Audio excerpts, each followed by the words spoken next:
Introduction to cyber security series में हम module 3 पर हैं और आज एपिसोड 4 करेंगे। पिछले एपिसोड्स में डिस्कस किया था एसक्यूएल इंजेक्शन क्या है, क्रॉस साइट स्क्रिप्टिंग अटैक्स क्या होते हैं। आज का टॉपिक रहेगा क्रॉस साइट रिक्वेस्ट फॉर्जरी, जिसको कि हम CSRF भी कहते हैं। बहुत ही पॉपुलर टेक्निक्स है, हैकर्स इसका बहुत ज्यादा यूज करते हैं। जो ये हमारा CSRF अटैक है, इसमें यूजर्स को वो ट्रिक करते हैं। क्या ट्रिक करते हैं? वो कहते हैं कि आपको कुछ ऐसा एक्शन परफॉर्म करवाएंगे, यानी कि यूजर से कुछ ऐसा एक्शन परफॉर्म करवाते हैं जो कि मेलिशियस होता है और यूजर का उसमें कॉन्सेंट भी नहीं होता, यूजर को उसमें पता भी नहीं चलता। तो ये जो अनइंटेंडेड हमारे एक्शंस हैं, जैसे कि पासवर्ड चेंज करवा देना या कोई फाइनेंशियल ट्रांजैक्शंस करवा देना और यूजर को पता भी नहीं, ये सब CSRF अटैक का पार्ट होता है। अगर हमें कहना पड़े दूसरे शब्दों में कि क्रॉस साइट रिक्वेस्ट फॉर्जरी है क्या, या जिसको हम CSRF कहते हैं, वो है क्या? CSRF को हम सेशन राइडिंग या XSRF भी कहते हैं। ये एक तरह का साइबर अटैक ही है और ये अटैक्स तब हो पाते हैं जब हमारे हार्डवेयर या सॉफ्टवेयर में वल्नरेबिलिटीज होती है। जैसे कि हमारा मॉड्यूल 3 का नाम ही सॉफ्टवेयर और हार्डवेयर की वीकनेसेस को समझना है। अब इस अटैक में क्या होता है कि हैकर्स इस चीज का एडवांटेज लेते हैं कि वेबसाइट अपने किसी ऑथेंटिकेटेड यूजर्स के ब्राउजर पर ट्रस्ट कर रही है and they course it into performing undesired actions. ये जो एक्शंस होते हैं मोस्टली कुछ ना कुछ डिसीटफुल सोशल इंजीनियरिंग टेक्निक को एम्प्लॉय करते हैं। जैसे कि हैकर्स कोई फ्रॉडुलेंट लिंक क्रिएट कर सकते हैं जो कि यूजर्स को, जो ऑलरेडी लॉग्ड इन यूजर्स हैं, उनको डायरेक्ट कर सकता है into unwillingly sending fraudulent request to the server. जैसे कि उन्होंने कोई भी मेलिशियस लिंक भेजा और आपके लॉग्ड इन यूजर ने उस पर क्लिक किया, अब कोई एक्टिविटी होगी। अब यूजर को तो पता नहीं कि क्या एक्टिविटी हुई, लेकिन अगर कोई फ्रॉडुलेंट लिंक दिखा हो तो उस पर जो एक्टिविटी होगी वो भी फ्रॉडुलेंट होगी। So that's why fraudulent request ही आपके वेब सर्वर पर जाती है। सो जैसे ही टारगेटेड यूजर को, क्योंकि एप्लीकेशन में या वेबसाइट में पहले ही ऑथेंटिकेट कर रखा है, so during the attack user is already authenticated. So इसलिए ये डिस्टिंग्विश कर पाना कि जेन्युइन रिक्वेस्ट है कि काउंटरफीट रिक्वेस्ट है, ये बहुत ही चैलेंजिंग हो जाता है।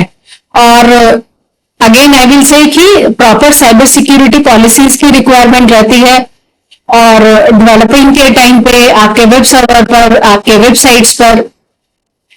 अगर हम इसको और सिंप्लीफाई करने के लिए एक एनालॉजी लेते हैं, ऐसा मानिए कि आपके पास में क्या है, कोई आपकी पर्सनल डायरी है और उसको आपने रूम में रखा हुआ है और आपके रूम में आपने उसके ऊपर कोई लॉक भी लगाया है और आप अपनी कोई कॉन्फिडेंशियल इंफॉर्मेशन उस पर लिख रहे हैं। फॉर एग्जाम्पल, आप अपने हॉबीज के बारे में लिख रहे हैं, आपको कुछ हर्ट हुआ आप उसके बारे में लिखते हैं, मे बी कि आप पर्सनल डायरी मेंटेन कर रहे हैं।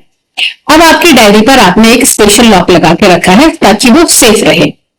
सिर्फ आपके पास ही उसको ओपन करने की की है, या पासवर्ड है, या लॉक है, लॉक की की है, व्हाटएवर। अब इसलिए हम ये अज्यूम करेंगे कि उसको आपके अलावा कोई नहीं पढ़ सकता, क्योंकि आपने वो की एक्सेस किसी और को नहीं दी है। अब अज्यूम करते हैं कि आपको कोई फ्रेंड है, से अनुज, उसको पता है कि आपको टेलीस्कोप्स का शौक है और आप उसके बारे में, या जो आप एक्टिविटीज करते हैं टेलीस्कोप यूज करके, आप उसको अपनी डायरी में लिखते हैं। और उसको ये भी पता है कि जब आप कॉफी लेने या कोई स्नैक लेने बाहर जाते हैं, उस समय पे आपका रूम अनलॉक्ड रहता है। अब आपके फ्रेंड अनुज ने डिसाइड किया कि वो इस सिचुएशन का कोई एडवांटेज ले ले। कैसे? कि जब किसी दिन उसको मौका मिले और आप स्नैक के लिए या कॉफी के लिए आउटसाइड हैं या दूसरे रूम में है, या से आपने बिल्डिंग के डाउनस्टेयर्स पे हैं, आपका फ्रेंड अनुज आपके रूम में जाता है और आपकी डायरी को सर्च करता है। अब क्योंकि उस समय पे डायरी अनलॉक्ड है, इसलिए उसे उसको पढ़ने के लिए की जरूरत नहीं है। अनुज ने डायरी को खोला और उसमें एक फेक एंट्री, आपके कॉन्सेंट के बिना या आपको पता भी नहीं है, उसने एक फेक एंट्री बना दी। उस एंट्री में उसने लिख दिया कि मुझे टेलीस्कोप्स बिल्कुल पसंद नहीं है और मेरे पास जितने भी टेलीस्कोप्स हैं, 2-3, अलग अलग मॉडल्स के, वो मैं कल किसी को फ्री में दे दूंगा। अब होता क्या है कि सपोज कीजिए कि आपका जो ये फ्रेंड अनुज है और आपकी एक कोई कॉमन फ्रेंड है, मान लीजिए उसका नाम सुमित है। अब सुमित को टेलीस्कोप्स का बहुत शौक है, अनुज को भी ये बात पता है। अब अनुज सुमित से ये बात शेयर कर देता है कि आप अपने टेलीस्कोप्स कल किसी को फ्री में दे रहे हैं। अब वो आपकी एब्सेंस में का फायदा उठाकर सुमित को भी वो फेक एंट्री दिखा देता है जो अनुज ने आपकी डायरी में लिखी थी और आपको उसका पता भी नहीं। अब क्योंकि सुमित ने वो एंट्री डायरी में लिखी देखी और क्योंकि उसको आपके ऊपर विश्वास है, तो उसने सोचा कि हाँ जेन्युइनली आप किसी को दे रहे होंगे। अब नेक्स्ट डे सुमित क्या करता है कि वो आपके घर जाता है और उसकी एक्सपेक्टेशन है कि उसे फ्री माइक्रो टेलीस्कोप्स मिल जाएंगे। अब जैसे इसी एनालॉजी को अब हम CSRF अटैक पर अप्लाई करते हैं कि कैसे CSRF अटैक एग्जीक्यूट होता है। मान लीजिए ये जो आपकी डायरी है, ये आपका ऑनलाइन अकाउंट है किसी वेबसाइट के ऊपर, ठीक। अब अगर हम नेक्स्ट स्टेप था हमारा जो डायरी का कोड था या लॉक की जो लॉक की है उसको हम मान लेते हैं कि वो आपका पासवर्ड है, जिसको कि आप अपने डायरी को सिक्योर करने के लिए यूज कर रहे थे। और यहाँ पे क्योंकि हमने डायरी को ये माना है कि वो आपका ऑनलाइन अकाउंट है वेबसाइट पे, तो उस ऑनलाइन अकाउंट को एक्सेस करने के लिए आपको की जरूरत है। आपके किसी फ्रेंड अनुज ने कोई उसमें मेलिशियस एंट्री की थी डायरी में। अब हम यह मान लेते हैं कि कोई एक हैकर है जो कि एक मेलिशियस वेबसाइट को रिप्रेजेंट कर रहा है और वो आपके ट्रस्ट का एडवांटेज यहाँ पे उठाना चाह रहा है, या मे बी वेबसाइट पर उसने कोई ऑलरेडी कोई मेलिशियस एक्टिविटी की हुई है और कोई उसने एक fake page fraudulent page already बनाया हुआ है। और जो आपका फ्रेंड सुमित था उसको हम ये मानते हैं जो कि ये ट्रस्ट करता था कि आपने अपनी डायरी में जो लिखा है दैट इज करेक्ट।